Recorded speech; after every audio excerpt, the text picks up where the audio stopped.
And just like that, we are back. Oh, shit.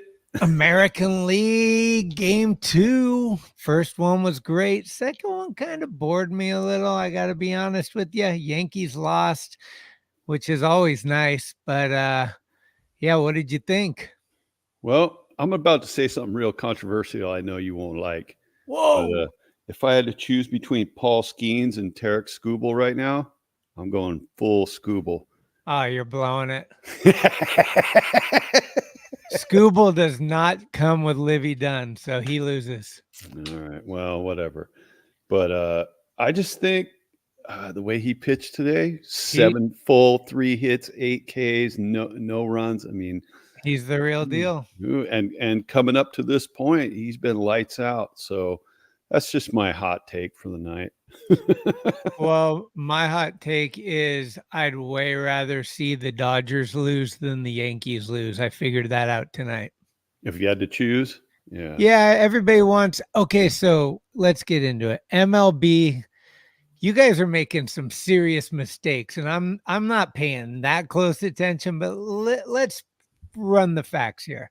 Last night I'm watching the Dodger game, and we already talked about this, but they have the Shohei character where it's like Shohei's coming up in 4 at-bats. Where's Judge's character? Where's Soto's character? Nah. If you guys want the Yankees to play the Dodgers, you got to give the Yankees the same emphasis. Otherwise, it's a bias, and we don't like bias here in baseball. And actually, we hate the Dodgers, so fuck off. Isn't that bias, though? Yeah, that whole thing is just too much, man. And he went 0 for 4 last night. We put a standee up. Oh, yeah. If you come back to your TV set and 6 more batters, he's going to be up there to strike out again. Fantastic. Yeah, I feel like if he's getting it, the Yankees guys should get it. You know, at least Aaron Judge, because they weren't doing that stuff when he was on the home run chase, right? And I got news for you. Well, here's the answer, right? Shohei's sitting on the bench all game, except for when he's hitting. So they got to put him up somewhere because people are like, where the hell is he? Judge is out in center field, robbing home runs and making great catches, throwing people out. Shohei ain't doing shit, man. He comes up and he hits the ball. Big deal. Home run, out, whatever he does, then he's done. Yep. It's not a complete player. Sorry about you, LA, and your fans are still whack. Saw all the complaints today about, oh, Dave Roberts, he threw the ball at me. There's a net there, dude. It's fine. Like, what the hell? I was gassing off of all the Dodger fans whining on social media about, well, Profar started it. It's like, dude, whatever he did or didn't do doesn't give you the right to start chucking shit on the field. You know, and listen, Dodger Stadium isn't the only place that's happened, nor will it ever be the only place or the last place. But man, just have a modicum of class, right? But I think, you know what? Not available down there. I've been thinking about it, and part of the problem is an idiot Dodgers organization making that little like lower fence out there in left field where the fans are right down in it. It's like, put a 10-foot wall up there and you won't have these problems, right? Yeah, but then there's a lot of home runs that don't go out, and then nobody wants to go there, and they start talking about all the Hollywood faces distracting them in the stands and stuff. It just gets crazy. Mary Hart's legs aren't showing enough. Like, you just don't know what they're going to come up with out there. What does Profar in left field have to do with the right field bullpen and all the shit they were throwing at the pitchers down there? It's a zoo down there, guys. I was looking at social media as I do in between my many jobs I do throughout the day. And I'm looking at all these comments, and one struck me real hard. This person's like, I've been to this stadium, that stadium, this stadium, this stadium. The only place I've ever been afraid is at Chavez Ravine. I mean, that tells you a lot. You go to south side of Chicago to a White Sox game, this is not the nicest neighborhood, but you feel okay going in there with a Giants hat. I've done it twice. Yep. Well, it's just something different in the water. I don't know what it is. Well, let's talk about this first game. Did you get to catch any of that? The Tigers and the Guards? I just had it going on the radio, and I was tripping on how there was just a complete offensive blackout until the ninth inning in that game. I mean, the pitching was phenomenal, but it sounded a lot like it just everybody was struggling to do anything in the batter's box. So it in that respect, it was kind of boring, you know. And then the ninth inning rolls around, and it's like all of a sudden the 3-run bomb goes out in the top of the ninth. That's it, you know. Guardians come up in the bottom of the ninth and just can't get it done. And I mean, it's exciting, right? Like a pitcher's duel down to the ninth, and then I mean, it's a bummer that Class A lost it, right? I mean, you just blew it, and that's it. But I like a pitcher's duel. Maybe not exciting as last night, but it's nice to see that kind of pitching. So, Well, we definitely didn't have a pitcher's duel in New York. Rodon threw 3.2 innings, gave up all 4 runs. And man, did you see his first, what was it, his first 2 innings? The guy's jumping around, smiling ear to ear, like he's exerting all this energy, like he just won the World Series. Dude, calm down. It's the first inning, man. Yep. Yeah, he was getting real excited and real high on himself, and that came to a stop real quick, And that's the thing. Like you never know. It's a coin flip in these playoffs, and New York's up by 1 game to start the series. It's like you could probably give Rodon a little bit longer leash, but obviously, Boone saw something that was going on that he didn't like, so they yanked him, and he got touched up a little bit, but it wasn't.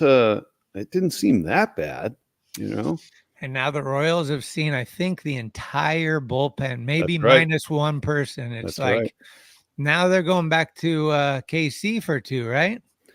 Yep, it's going to be KC for 2, and Bobby Witt Jr. hasn't even really made an appearance yet in terms of what he's capable of doing. So That's what my look ticker's out! saying down here. Look out! Yeah, for sure.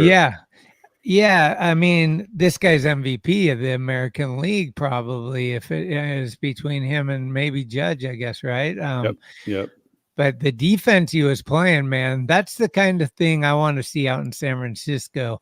I don't mind. I say it over and over. I don't mind a little lack of offense from a really good defensive shortstop. I think that's the one position where you can sacrifice a bat if everybody else, if you got a first baseman that doesn't hit, now you're like having to kind of swap that around. But I would personally rather have a defensive shortstop than an offensive one if it's one or the other. Of course, optimally you want both, but seeing Bobby Witt Jr. out there made me think like,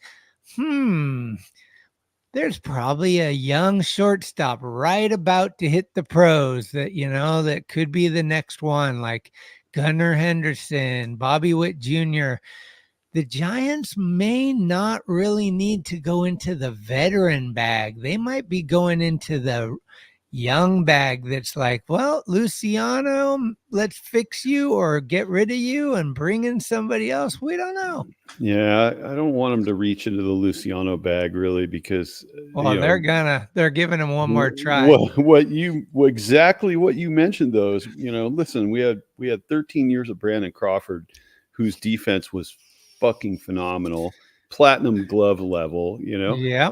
and his offense wasn't all that all the time. He had some hot years, he had some cold years, but he gave you that dependable, the 5-hole was covered for 12 and a half of those 13 years by him, right? He was pretty durable. He didn't get hurt a lot, and his defense he was the best shortstop in the league, in my opinion, for a lot of those years. So to go from that to Brett Wisely to Butterfingers Luciano, like, no. And don't even get me started about Wade Meckler at second base. I mean, what the hell are these guys doing? You have position players. Get rid of these guys that don't have a place and aren't doing that well. We don't need to just push them in somewhere. Like, okay, David VR, not good. Bye. Wisely, man, we might keep Wisely. He did a lot better this year than last year. He's good off the bench for a little contact. But some of these guys, Meckler, I don't know what the hype is. There's a whole social media like Meckler memes and all this like Wade Meckler for president shit. I'm like, what the hell's this guy ever done? Yeah, aren't you curious? Don't you want to invade those Facebook groups or Reddits or whatever it is and see what these Meckler nuts are all about? Like, what is it that we're missing about the little ginger out there, Well, right? I'll tell you what I did do is I went to the Sacramento River Cats game for the last game of the year. Right. Meckler didn't even play. I'm like, oh. And he didn't sign autographs. He's too cool for school and he can't get in the game. So we don't want him. Get out of here. No, yeah, it's not going to be a solution. So how do you see these American League series going? I mean, obviously you and I don't really have a dog in the fight other than we'd like to see Cleveland advance and the Yankees lose. I mean, how do you think this is going to go? Well, I talked to you about this last night, and I think I have a different opinion than you. I think that if the Yankees get knocked out, it does affect how Juan Soto decides on where he goes. I was looking at the body language in the dugout tonight after the loss. I think it's going to be interesting. So I'm excited for the Yankees to lose just like everyone else, but it's not nearly. I'll be honest, I don't know why. I've been thinking about this for a while now, especially since the National League picked up the designated hitter. I don't care as much for the American League. Is it only because my team's in the National League? Like, it's hard for me. I could watch the Mets versus, let's say, the Pirates, and I'm pretty into it. But when I'm watching Cleveland versus Detroit in the playoffs, I'm into it. But on a normal day, I'm not going to watch that. And so, it kind of gets at me. I'm like, why is that? I don't really understand why. It's a little interesting, I guess. Well, I have a little bit of a theory. I think that American League teams still play American League baseball. Like when they had the DH for years and years and the National League didn't, they were very dependent on the long ball. A lot of home run hitters, a lot of big yoked out dudes that can hit the ball 300 miles. Can't play defense for shit, can't run the bases for shit, but it doesn't matter if you're knocking in 3-4 runs via the home run every game. And I think that style, except for some of the scrappier, smaller market teams in the American League, they still play that same style. The National League, okay, yeah, you got the Dodgers, got some boppers, and you have a couple of other teams, but like for the most part, it's still more of the small ball hustle league, right? And I think that might be what it is, because I went to a lot of A's games as a kid, and I was always like leaving Oakland Coliseum going, yeah, but it's the American League. Like it just rubbed me the wrong way. I don't know. Yeah. I mean, for sure in the beginning, it was because the DH it's the same thing with Ohtani. I'm just like, I don't want to see a guy that only comes up to hit and he weighs 300 pounds and he hits the shit out of the ball, but he strikes out a lot and he doesn't play in the field. He doesn't run. He's a one-tool player, basically. Yeah. I just always wanted at least a 3 or 4 tool player. I love the 5 tool players.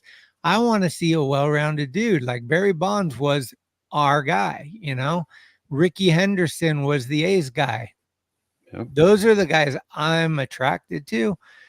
But yeah, there's just something about it. But I will say the Guardians have kind of snuck in the middle of the night and put some angel dust into my ears or something, because I got the fever for them. I want them to win. I love their third baseman. Ramirez is awesome. Yeah. Well, they've been good for years now. This is not like a new thing this year. They've been. No, but for me to like them, yeah. I mean, Clase might be the best closer, right? And even though he gave one up tonight, I seen him in SF and I was like, oh, no one's hitting this fucking guy. He's one of the best. Yeah, I mean, they got a great pitching staff, and then they're not really showboaty. Like, they don't do anything that you're going to hate them for necessarily. Yeah, they seem Except like for that fight, right? Wasn't it Ramirez and Tommy? Who was it? Ramirez and the guy last year, headbutt or something at second base. Oh yeah, after the slide into the nuts and all that. That was crazy. Yeah, I've got a little soft spot for the Guardians, and I got a buddy who's outside of Cleveland in Ohio that Mm, he's big on them, you know. So we still refer to them as the Indians because we're not all hung up on that kind of shit. But yeah, mhm. I like that team, and just to touch on that American League thing again with the designated hitter, I always kind of felt like a pitcher could go out and headhunt in the American League and never have to stand in the batter's box, and that bugged me. Like you're Oh, gonna come and absolutely. you got to throw some chin music at some guys. Well, now you got to stand in there and see what's going to happen, right? And if you're plunking guys intentionally, yeah, you're going to get smoked. And the National League, man, they never hesitated to do that. So I kind of always felt like the pitcher could hide behind that in the American League, and I didn't like it. You know, I mean, not that there was I don't think there was a huge difference between the two leagues and how many guys got hit by pitches every year, but it just kind of seemed chicken shit.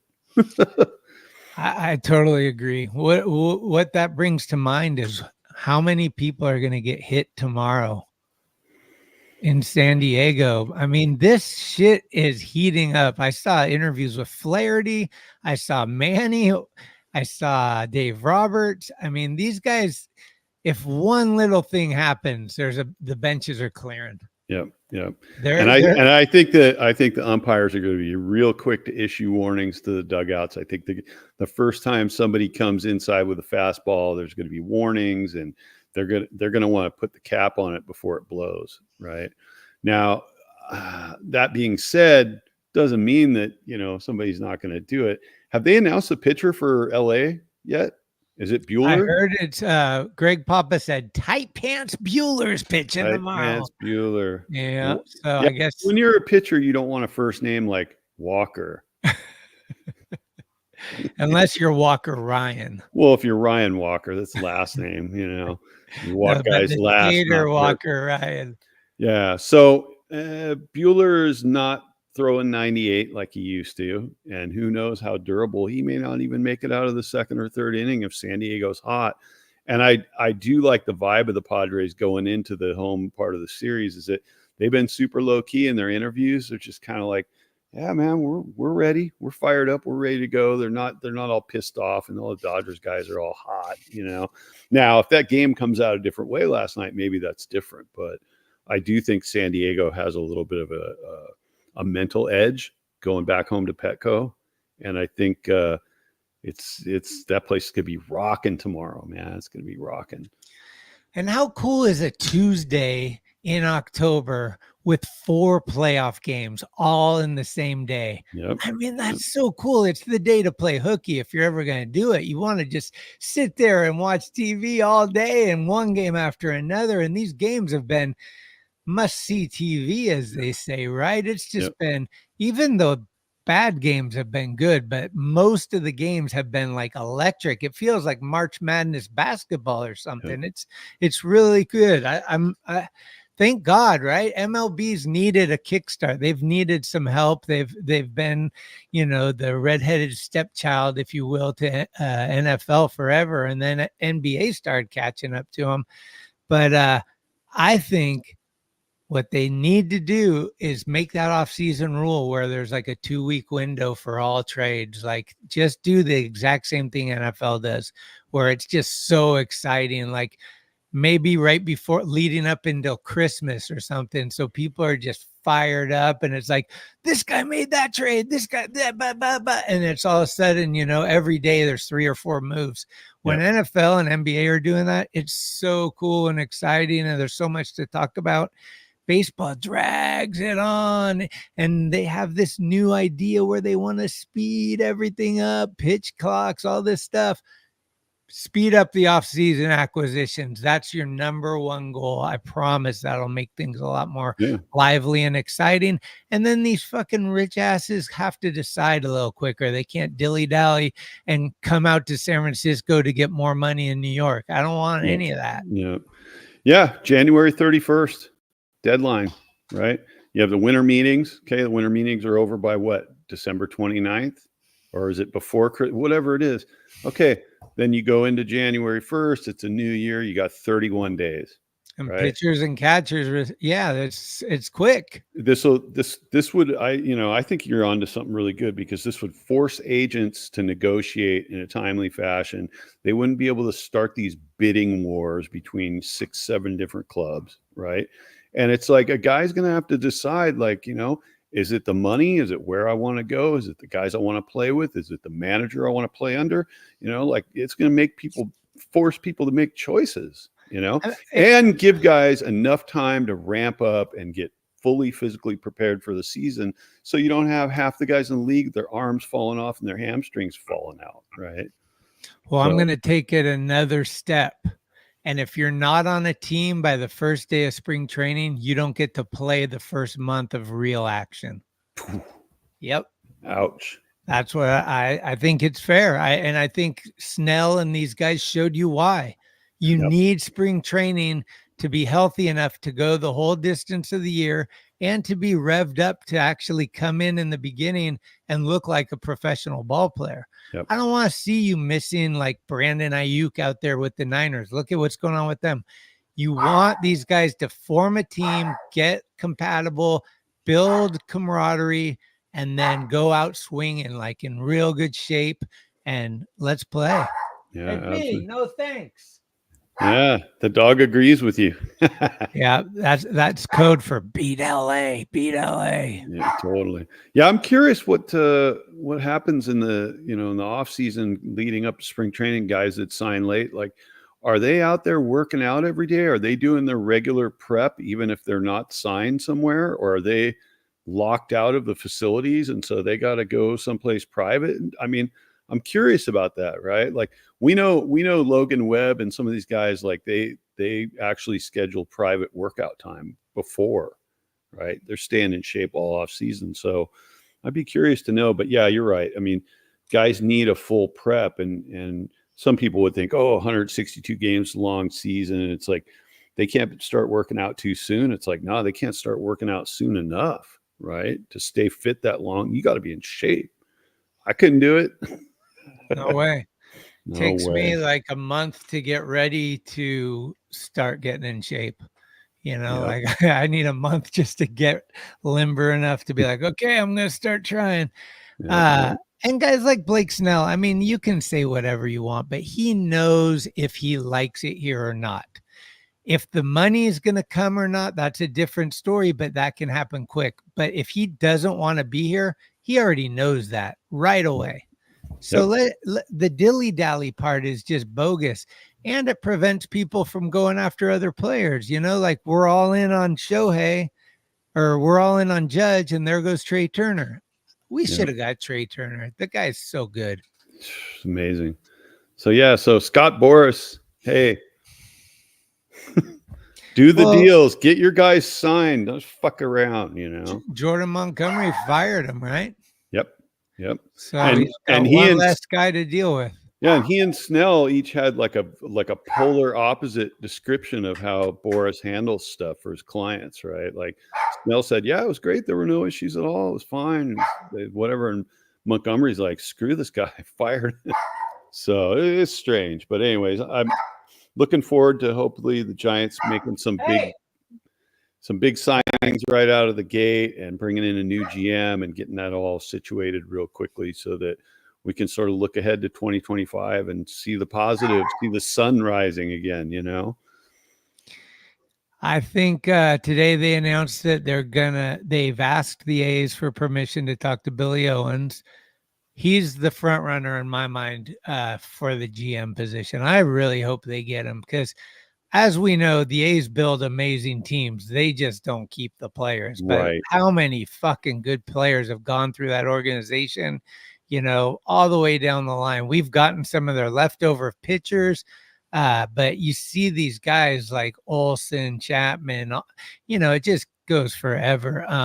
Rooker would be great as a Giant, by the way. I think they get Owens and then they try to get him for DH or first base or something. And there's a lot of names that people aren't even talking about. There's Vladdy, Soto, Bichette, Adames. Like those are the names I'm hearing. There's a lot more. I mean, obviously pitching's a whole other thing, but I wouldn't be surprised if the Giants surprise us because they always do. But this year, hopefully, it's in a good way. Yeah, totally, totally. And the Brett Rooker thing, listen, if Billy Owens comes over from the A's, there's probably a greater chance now that he could bring Rooker with him only because Rooker had to have surgery on his arm, right? Mm. He's going to be ready for spring training. It was a minor thing, but it's like, that's potentially, it's like, you want to play in Sacramento all year, or do you want to play in San Francisco? See, now you're speaking my language. I think this is the easiest year to pick grapes. Pick, what do they say? Low hanging fruit. You just, hey, any of you A's that want to stay in the Bay, Yep. we got a good team over here with a great stadium. You don't want to go play in 105-degree weather with turf. That is not where you want to go. Yeah, with a So, 4-hour commute each way. No, thank you. hey, we'll take Miller too, and we'll take 2 or 3 of these guys, and then all of a sudden we got half of the stadium filled with old A's fans that we've recruited to be Giants fans. There you go. Now we're selling out every night again, just like in 2014. Take care of that attendance problem short term. That's for sure. Yeah, that's for sure. So you going to be able to watch all 4 games tomorrow? You got to go to work. What's going on? I gotta go to work. Right.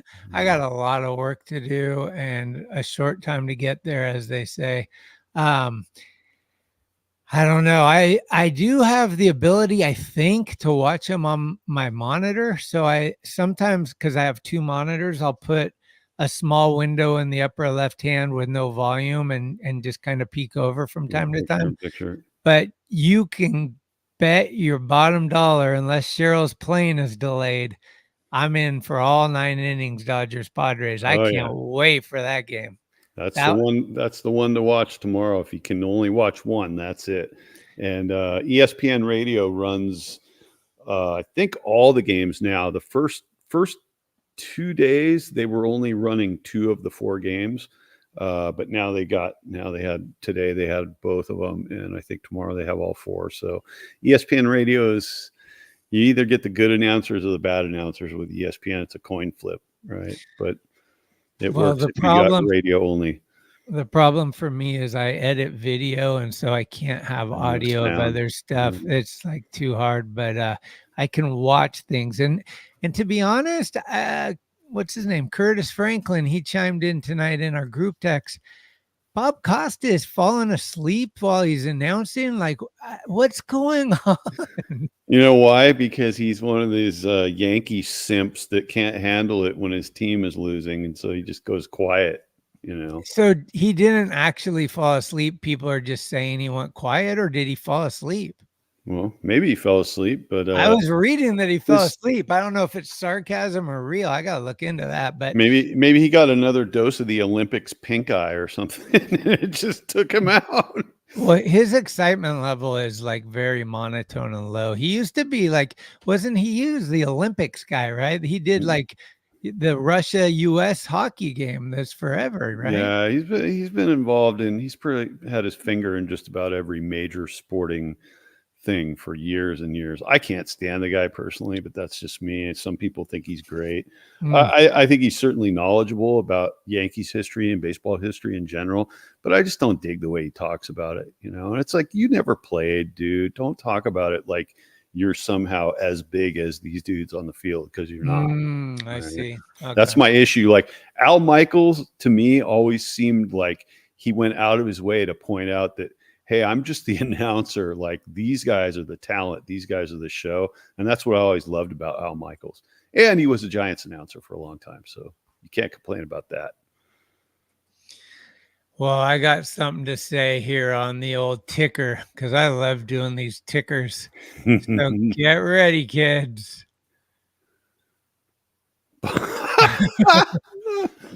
That's right. That's right. Oh, we got somebody. Johnny T16 just popped in. Oh, what's up, Johnny T16? What'd you think of the game? This is a homie that's been over at Glenn and Eric's show, and he sent me a DM saying that he found out about us through them. So nice, very cool. Nice. By the way, I'm not a huge Warrior fan, but we have no AC, and it was 100 for 7 days in a row, and I live on the 6th floor. It's a sauna in here. So I sorry was for I was sorry gonna for all mention the skin, baby. I was gonna mention it when we first got on. Like, dude, it must be toasty in Schmitty's patties wearing the b-ball vest. That's why my dog's barking so much. She's like Yeah, dying in here. I got to keep like putting the ice on the back of her neck. got you. So Johnny T, are you in the place to MLB or what? Like what are you thinking here after these games today? We were saying that Yankees losing is always fun and Guardians and Tigers tied at 1. So like both games tied at 1. What do you want to see? What are you stoked on? If you're here, go ahead and text it. And you're the only one here besides an early Tim McKenney tonight. I think. Oh, okay. I was at 11 U's baseball practice, so I missed most of the Yankee game, but I did watch the Tiger Indians. Yeah, I was at my 11 U's. Oh, is that 11-year-old or something? I don't know. 11 and unders, under 11s, Uh-huh. Oh, okay, under 11s. All right, double ones. Well, No. who do you want? Tigers or Indians? Who's your team? Wait a minute. You said Indian. You're banned. Just kidding.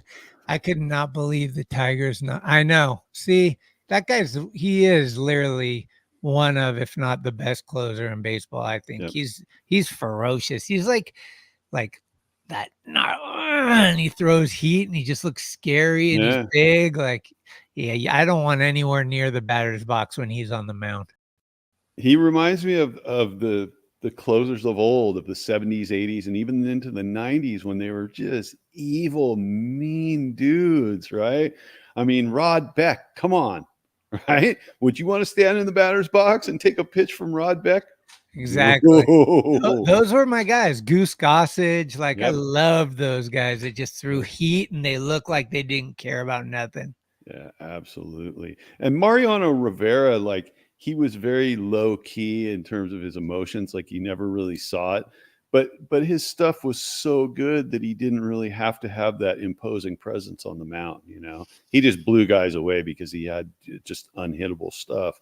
And he only really got touched up towards the end of his career. There were a couple times when he just got worked over, but for the most of his career, man, it just nobody could hit him, you know.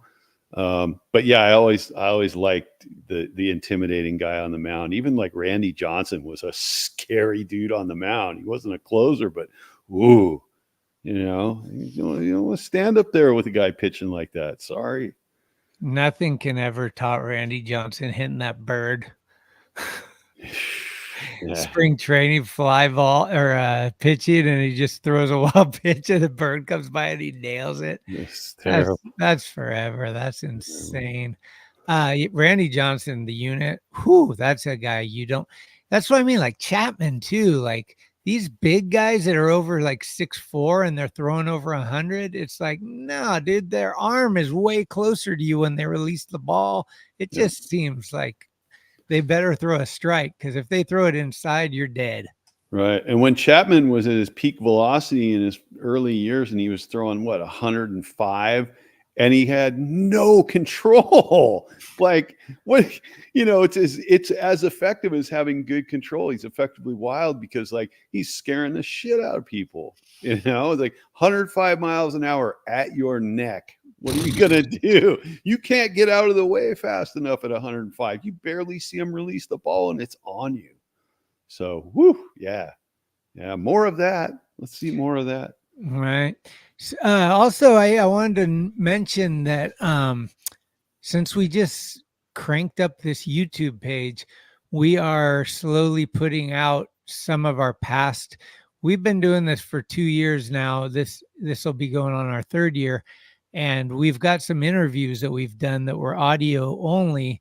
But fortunately for you, we got them on video. So we've been exporting them and putting them slowly out onto the YouTube. Tomorrow at noon, you're going to want to listen to this one. This is one of my all-time favorites we've done.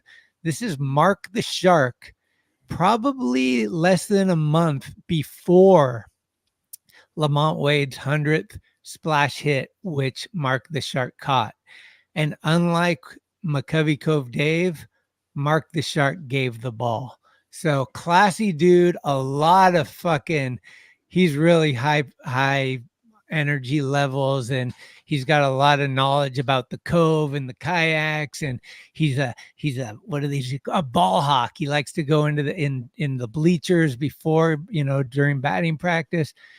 I can't recommend this one more than enough, I guess, is what Yep. I'm saying. I'm babbling, but you know what I'm saying. No, Mark's a great big dose of PMA as well. I mean, he's just a happy-go-lucky guy. He's serious about what he does out there, but he's always having fun. And he called his shot, man. He called it. He told us, I'm going to get number 100.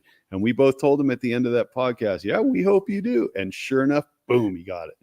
And it's one of the I was greatest. so fired up. And then I got to high five him in Fenway, because we went out to Boston at the same time, and I seen him, and we're on the same tour, and we're up on the Green Monster together. The guy almost got a ball. He dove for it. This guy's not a young guy, by the way. He dove for a ball and missed it by this. And then the rest of the game, he was that upset because he got that close and didn't get it. He takes it serious, man. I love this guy. Yeah, Mark's great, man. We got to get him back on for a newer version, an updated version. Definitely. Well, right on, Schmitty. I think that's all I got. I got to go out to the grocery store and pick up some popsicles to fend off the heat that you've got. Can you Not hot here. Can you Uber deliver me 2 cases of popsicles? Some Grubhub, some creamsicles to you. I just like the frozen ones that they're like flavored ice. It's so good. There you go. Cools you down. But I'll have to watch that. You guys are great. Love the vibe. The funny thing is, I hated skaters in high school. We always got in fights with them. Johnny, were you a jock? Were you one of those guys that was throwing me into the locker? Because I got thrown around a lot in high school. And then all of a sudden, skateboarding became popular. So the guys that were throwing me into the lockers are now the guys rolling around on their longboards to college and stuff. It was ridiculous. Life is that way. Well, we'll see you guys tomorrow night, because tomorrow we're going to have a lot to talk about. We got 4 games, and we'll be coming on right after the Dodger Padre. Yep. Hopefully the Padres win, and we'll have a lot of smiles and happy things to say about the dreaded Dodgers. Yep. Right on. All right, Schmitty, I will see you tomorrow. All right. Take care. And thanks for tuning in, whoever's out there. And we'll see you next time. Yeah. Bye.